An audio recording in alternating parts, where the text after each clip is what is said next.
Hello, everyone, and without further ado, let us embark on part 2 of our history of Venice with the ripples of the empire. As Venice approached the 9th century, the community had begun to make a ripple. Nestled in the turquoise lagoon sandwiched between Italy and Slovenia on the Adriatic Sea, the location of the city was perfect for lucrative trading opportunities. In time, Venice would build a key role in linking Europe with Byzantine trade ports. With proximity to eastern ports as well as peoples of the Byzantine Empire, the growing city became a middleman, receiving shipments from Asia and the Middle East and then distributing them to various places around Europe. The exclusive rights to the Adriatic coast given to Venice by the Byzantines gave them almost a monopoly on eastern imports.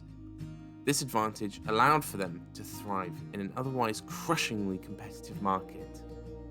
Products from the so-called Orient were a particular favourite of Europeans, with products ranging from silk, precious stones, gems, and medicinal spices. The golden goose of the Venetians, however, was crop. The Venetians had signed agreements with other Italian states, which designated them as the sole supplier of salt to the mainland. At this time, over 100 salt works were in operation at Venice, and various others were set up across Europe. As such, for the Venetians, salt was not so much a commodity as it was the grease and fuel for its motor and parts. Eventually, the Venetians homed in on wheat, and in later centuries, barley, rye, oats, and cereal became imperative when it came to feeding the multitudes of Venetians in the city. Authorities took it upon themselves to oversee all wheat-related sea trade for quality and quantity as well as price control. Later, Venice would also dabble in the trade of iron, oil, and cane sugar. And as the empire grew, it was worth noting that Venetians were keen investors in the slave trade and aided in trafficking slaves east in return for precious metals. Thanks to their political association with the Byzantines, they also ended up taking over the spice trade, as well as minerals, gold, silver, etc. As Venice found its fitting and its foothold in international trade, it had to navigate the geopolitics of the region. Following the foundation of the city was decades of internal political struggle, as the Venetians disagreed amongst themselves on how to handle ties with Byzantine authorities. By the 9th century, in fact, a pair of brothers who had served as doge joined with the Bishop of Zara and allied themselves with Charlemagne to stage an open rebellion against the Byzantines. Now, this did buy them a small amount of autonomy, but also meant that Venice was caught between two powerful empires. The city needed to maintain a difficult balance in order to preserve this autonomy, and even though many of its leaders worked with Charlemagne, Venetians sought help from the Byzantines to limit his power in Italy. In other words, they played both sides of the field. A crucial moment, however, came when Charlemagne and the Byzantine emperor clashed in war against one another. Venice, very clearly, was able to reap the rewards of the subsequent peace treaty, called the Peace of Nicephorus in 803, which explicitly defined the Venetian dukedom as an independent polity within the Byzantine Empire. As such, despite losses on both sides, Venice was able to gain various trading, cultural, and political privileges. It is here that despite being Byzantine citizens, that the Venetians began to see themselves as a separate people. And whilst the Byzantines were increasingly caught up in other conflicts in the east, the Venetians refused to accept a subordinate position in Italy. With a degree of stability returning to the region following the treaty, new trading opportunities arose which the Venetians took hold of. Another major benefit of the city's position between the two empires is that they were able to avoid falling into the feudal system of mainland Italy. Instead, a mixed government, a republic, was formed which circumvented the typical feudal conflicts that you see in, say, England or France. For the remainder of the 9th century, therefore, the republic was growing faster than ever before. And, as the wealth of the Venetians grew, they equally participated in the shifting global scene. Although their activities before 1000 are fairly obscure, it is known that the Venetians scored a series of naval victories and sought to establish military control on the upper Adriatic. Less than a century later, Venice was also fighting for control on the lower Adriatic and coast of Albania. and as they improved their military strength, they remained selective over which conflicts they would partake in, a prominent reason why they had such success.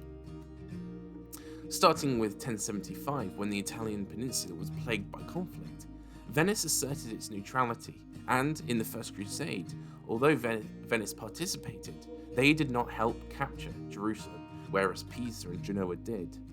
Instead, they held their resources close to their chest and remained strong until after the capture of the city, where they could then fulfill many of the new trading opportunities which arose when the fighting had ended. As the riches rained down on the city of Venice and the coffers expanded, so too did their confidence. One of the most important, but least understood figures, was Doge Ordelafalo Faliero, who ruled as the 34th Doge from 1102 to 1117. Now, information on him is scarce, but his wife was Matilda Faliero, a relative of King Baldwin I of Jerusalem.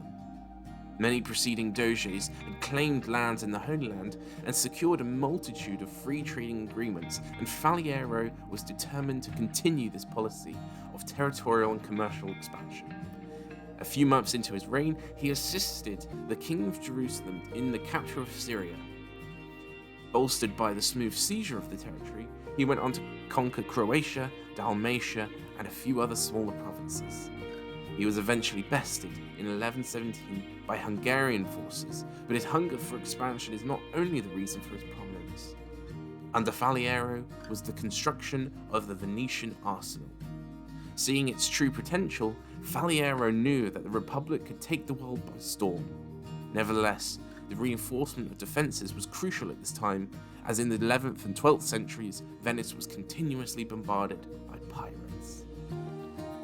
Meanwhile, more trouble was brewing on the Byzantine front, and they quickly saw the city's newfound prosperity as a threat.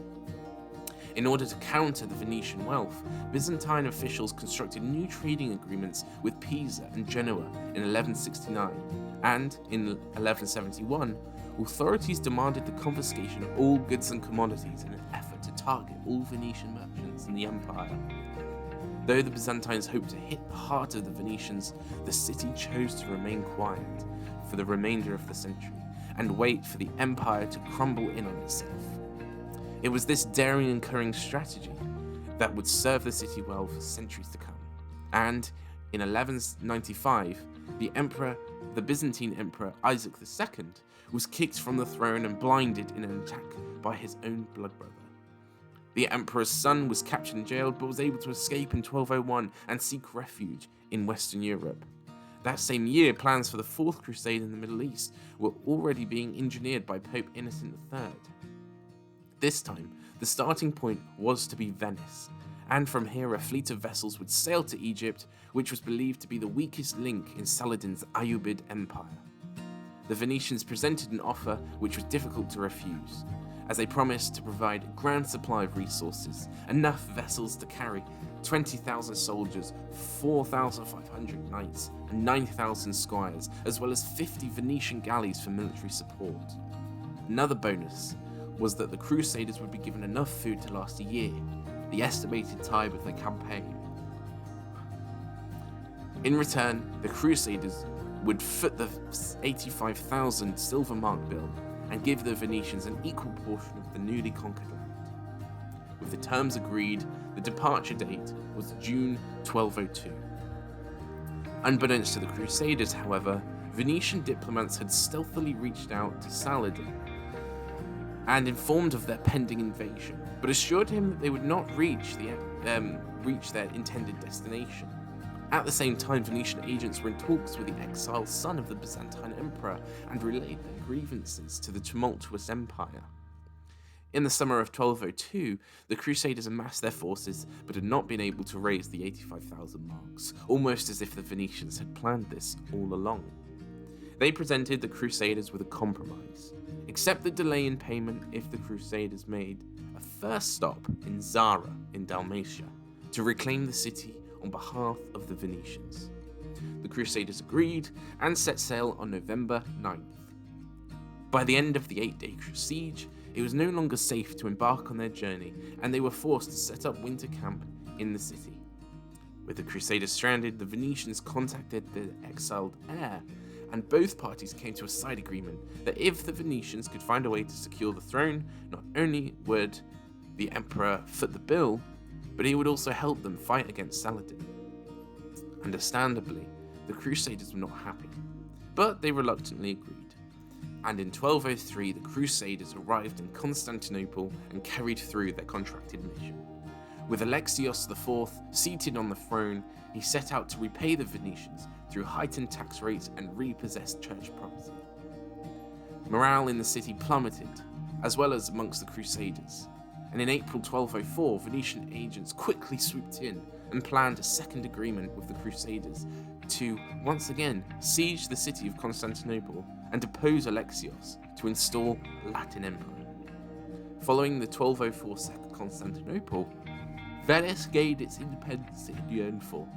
Rather than burn the city, it was stripped of its wealth, including the prized quadriga of the Hippodrome, which today stands atop the Basilica of St. Mark. With this, Venice solidified its trading empire and prowess. With the empire now set in place, the Venetians had full access to eastern Mediterranean trade and provided them with a much sturdier shield that protected them from rivals.